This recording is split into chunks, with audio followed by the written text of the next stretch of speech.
देखो हुआ, आज हम लोग को पढ़ना है महात्मा गांधी और राष्ट्रीय आंदोलन। महात्मा गांधी और राष्ट्रीय आंदोलन, ये बहुत ही इम्पोर्टेंट चैप्टर है।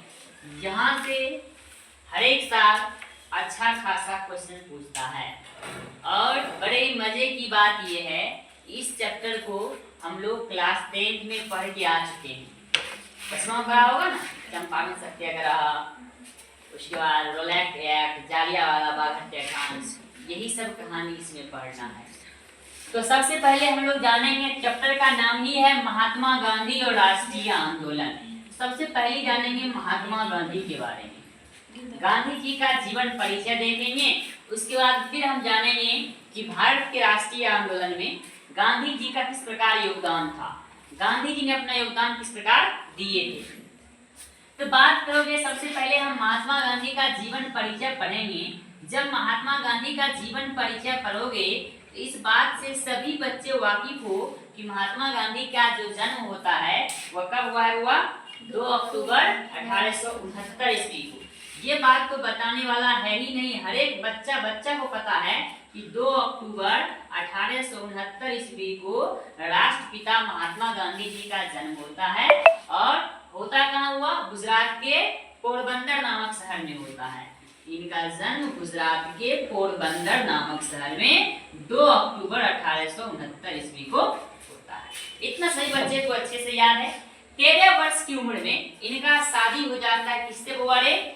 कस्तूरबा गांधी से। किससे हो जाता है? कस्तूरबा गांधी से। कितने वर्ष की उम्र में हुआ? 13 वर्ष की उम्र में इनका शादी जो है वह कस्तूरबा गांधी से कर दिया जाता है। अब देखो, बहुत ही इम्पोर्टेंट पॉइंट यहाँ पे आता है कि गोपाल कृष्ण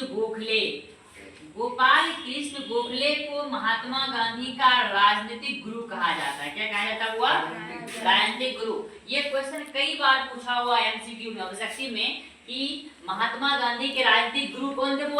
गोपाल कृष्ण गोखले। तो ये महात्मा गांधी के राजनीतिक गुरु थे, राजनीति सिखाया करते थे।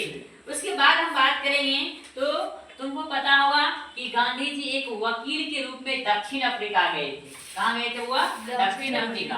और दक्षिण अफ्रीका में ही ये महात्मा बने थे। मतलब दक्षिण अफ्रीका, अभी तुमको हम पढ़ाएंगे गांधीवादी युग।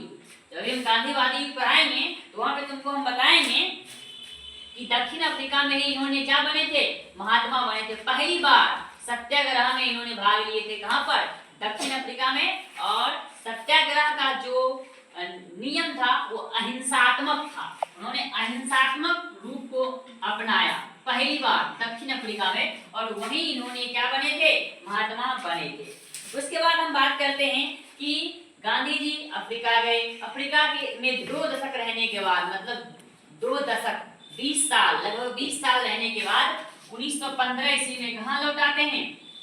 भारत लौट आते हैं। 1915 में भारत लौट आते हैं और उसके बाद फिर यहाँ के आंदोलन में भाग लेना धीरे धीरे शुरू करते हैं। अब देखो, गांधी जी जो है दक्षिण अफ्रीका किसके बुलावे पे गए थे?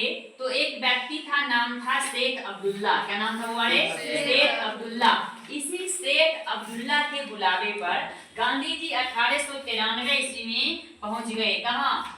दक्षिण अफ्रीका। किसके बुलावे पे गए थे? शेख अब्दुल्ला के निमंत्रण पर 1895 ईस्वी में ये पहुंचे। कहाँ? दक्षिण अफ्रीका।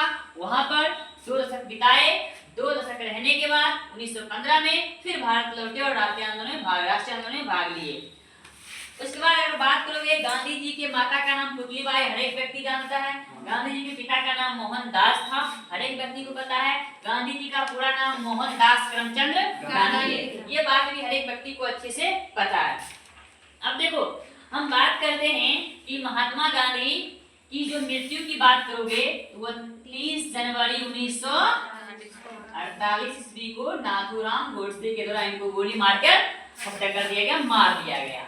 इस प्रकार गांधी जी का ये जीवनी था कि गांधी जी का जन्म और उन्होंने किस तरह से योगदान दिए। और हम बात करेंगे, गांधी जी कोई गरीब घर के बेटा नहीं थे। उस समय में ये लंदन में जाके वकालत वहाँ पढ़ाई किए थे, तो कहीं न कहीं ये अमीर फैमिली से हुआ करते थे। अच्छा टेस्ट कर दिया।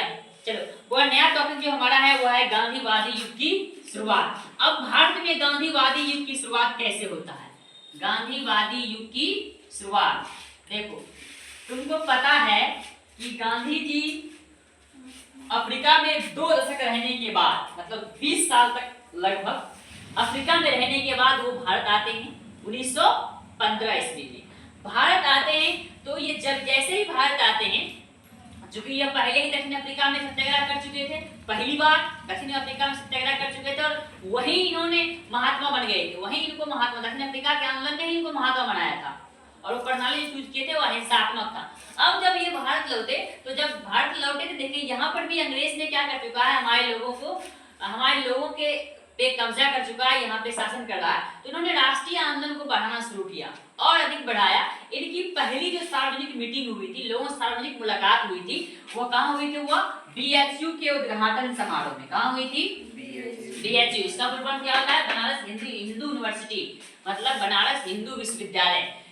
गांधी जी का सार्वजनिक जो मुलाकात लोगों से होती है, सभी लोगों से मुलाकात जो होती है, वह BHU के उद्घाटन समारोह में होता है। ये BHU का जब उद्घाटन समारोह हो रहा होता है, उस समय की बात है, बात करोगे 1916 ईस्वी में BHU का उद्घाटन होता है और इसी उद्घाटन में महात्मा गांधी सार्वजनिक रूप से लोगों से मिले थे। अब बात करते हैं इस मीटिंग में, जब उद्घाटन समारोह में आए थे, लोगों से मिले थे, तो महात्मा गांधी का एक ही नारा था कि हमें गरीब कुचले मजदूर लोग हैं, उनको हक दिलवाना, उनके बारे में चिंता कर रहे थे, चिंता किए थे। किसके बारे में? जो गरीब थे, जो मजदूर लोग थे, उनके बारे में चिंता कर रहे थे। उन्होंने मजदूर तथा गरीब लोगों के बात को उठाया और उन्होंने कहा कि ये जो बनारस हिंदू विश्वविद्यालय बन रहा है, इसके बनने से अवश्य यहाँ के लोगों को फायदा होगा, लेकिन इसके साथ साथ ये भी बोले कि हमारे देश के उद्धार करने में हमारे देश के किसानों का भी योगदान होगा। अब बात करोगे, तुम जानते हो कि जिस समय की बात हम कर रहे हैं, उस समय भारतीय राष्ट्रीय आंदोलन में अधिकतर लोग वकील हुआ करते थे, अधिकतर लोग डॉक्टर हुआ करते थे, मतलब जो उच्च जाति के लोग हुआ करते थे, अमीर लोग हुआ करते थे, वही राष्ट्रीय आंदोलन में क्या करते थे? भाग लेते थे। लेकिन गांधी जी ने इसका विरोध किया। गांधी जी ने जो अमीर गरीब में जो भेदभाव था, महिलाओं के प्रति भेदभाव था, इसकी चिंता व्यक्त की है और इस चीज को दूर करने के लिए उन्होंने महत्वपूर्ण कदम उठाए कि अब यहाँ अमीर गरीब लोगों में भेदभाव नहीं होगा, महिलाओं के प्रति जो भेदभाव है वो देखो। अब हम बात करते हैं, एक इतिहासकार है, नाम है चंद्रदेव नेशन। क्या नाम हुआ? चंद्रदेव नेशन। अभी तुमको हम बताएं हुआ कि गांधी जी की जो महात्मा बने थे वो कहाँ बने थे? दक्षिण अफ्रीका में। एक इतिहासकार है, उसका नाम क्या हुआ? चंद्रदेव नेशन। इसका बोलना है, इसका कहना है कि इनका कहना है कि गांधी जी को जो महात्मा बनाया था वो किसने बनाया था? दक्षिण अफ्रीका ने ही बनाया था। इन्होंने पहली बार दक्षिण अफ्रीका में क्या किए थे? सत्याग्रह किए थे और वह सत्याग्रह अहिंसात्मक था, मतलब उन्होंने बोले थे बगैर हिंसा किए हुए हम अपने हक की लड़ाई लड़ेंगे, हम अपने हक की मांग सरकार से रखेंगे और सरकार हमारी मांगों को पूरा करेगा।